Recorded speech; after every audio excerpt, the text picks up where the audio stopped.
આ ભારેથી ભરેલું એકમમાં કેરી રીત પણ એક વરાળ લોખંડ સામેલ કરશે છે હું એક કેન્દ્રીય બોઇલર સિસ્ટમથી જોડાયેલ કરશે છે અને કુશળ સળ દૂર કરોના માટે વરાળના એક પાણી સ્ટોર પુરવઠો હશે છે તે મશીન તાપમાન અને વરાળ નિયંત્રણથી સજ્જ છે લોખંડ જળાશયને સ્વચ્છ પાણીથી ભરો વરાળ પ્રેસિંગ યુનિટને પ્લગ ઇન કરો અને તેને ચાલુ કરો ફેબ્રિકના પ્રકાર અનુસાર યુનિટ પર તાપમાન સેટિંગને સમાયોજિત કરો લોખંડ તે ઇચ્છિત તાપમાન સુધી ગરમ થાય ત્યાં સુધી રાહ જુઓ સૂચક પ્રકાશ જ્યારે તે તૈયાર હોય ત્યારે સામાન્ય રીતે લીલો દર્શાવે છે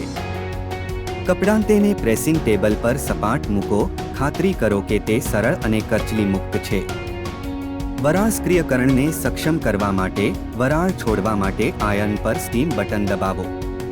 ફેબ્રિકના કરચલીવાળા વિસ્તારો પર લોખંડને સ્લાઇડ કરો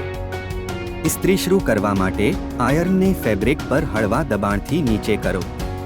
કરચલીઓ દૂર કરવા માટે ઇન્ટેબલનો ઉપયોગ કરીને તેને ફેબ્રિક પર સરળતાથી સ્લાઇડ કરો